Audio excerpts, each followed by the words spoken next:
Tahukah anda, Hang Tuah atau Hang Jebat, siapa sebenarnya betul? Kisah dua sahabat ini berakhir dengan pertarungan sampai mati. Dulu, mereka berlima, sahabat setia yang berjuang bersama dalam Kesultanan Melaka. Saling percaya, sanggup mati demi satu sama lain.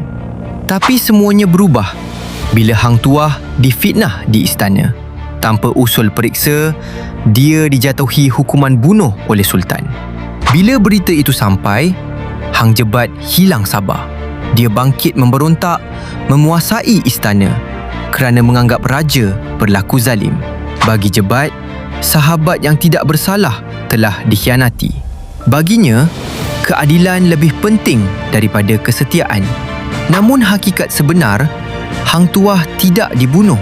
Dia disembunyikan secara rahsia dan dipanggil semula untuk menghentikan Jebat.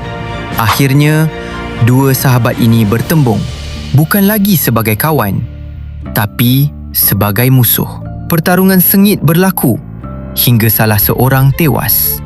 Inilah dilema yang kekal hingga hari ini. Setia kepada raja walaupun tidak adil, atau bangkit menentang demi kebenaran?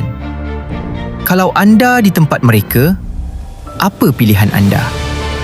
Kalau anda suka fakta ringkas macam ni, boleh follow untuk lebih banyak ilmu.